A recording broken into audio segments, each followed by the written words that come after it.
সবচেয়ে বড় শোভাযাত্রা ঢাকা মহানগরী উত্তর আমরা করতে পারবো, কিন্তু একটা ছোট্ট মিছিল আমরা করি। আমরা এই কাজের মধ্যে আছি। আপনারা দেখছেন, আপনারা তো আসতেছেন আমাদের প্রোগ্রামে, আমরা এটার মধ্যে আছি। আমরা বলবো অন্যান্য রাজনৈতিক দল, সামাজিক শক্তিকে বলবো একটু আপনারা আমাদের অসহায় ভাইদের পাশে দাঁড়ান। আমরা বাধা দিচ্ছি, আমরা রাষ্ট্রকে বলেছি, কিন্তু আমাদের বর্তমান সরকারের হাতে তো টাকা নাই, সব ফুকলা করে চলে গেছে, ব্যাংক খালি, তার প্রত্যেকে দিবে।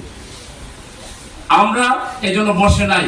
আমরা 2 লাখ করে প্রত্যেক শহীদ পরিবারকে দেওয়ার, কাউকে 1 লাখ পৌঁছে দিয়েছি, কাউকে এনাদের 1 লাখ আমরা আবার পৌঁছে দিব ইনশাআল্লাহ। 2 লাখ করে সবাইকে দিচ্ছি, আহতদেরকে 50,000 টাকা করে দিচ্ছি। আমরা আমাদের আমির সাহেব বলেছেন এদের কর্মসংস্থান ব্যবস্থা করতে, অথবা ব্যবসায় পুঁজি দিয়ে দিতে, অথবা বলেছেন যে তাদেরকে ভাতা দিতে। আমরা এগুলো সবই পর্যায়ক্রমে করবো। যে ভাই বোনেরা এখানে এসেছেন, এটা ঠিক যে আপনাদের যে বোন তার স্বামী হারিয়েছেন, আমরা স্বামী ফিরিয়ে দিতে পারবো না। যে মা তার সন্তান হারিয়েছে, তার সন্তান আমরা দিতে পারবো না, কিন্তু আমাদের পক্ষ থেকে সর্বাত্মক প্রচেষ্টা চালাবো।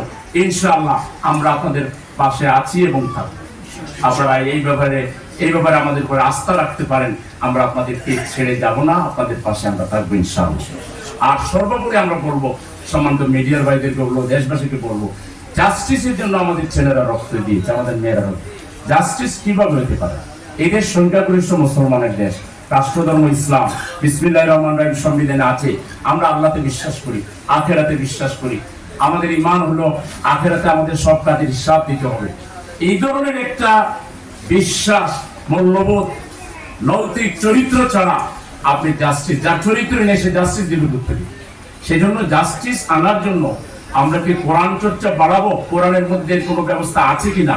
মুহাম্মদ রাসূলুল্লাহ সাল্লাল্লাহু আলাইহি ওয়াসাল্লামের চরিত্রে এটা আছে কিনা, ব্যবস্থা এটা আছে কিনা? অবশ্যই আছে।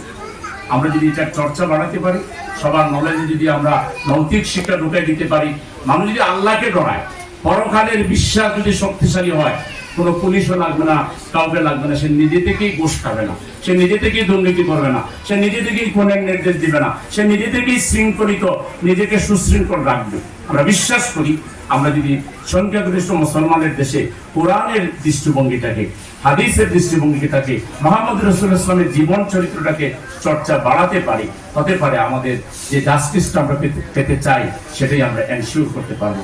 আল্লাহ আমাদের সকলকে বোঝার তৌফিক দান করুন। আজকে কষ্ট করে আসার জন্য আপনাদের সবাইকে, বিশেষ করে মিডিয়ার ভাইদেরকে, সুধী মণ্ডলীকে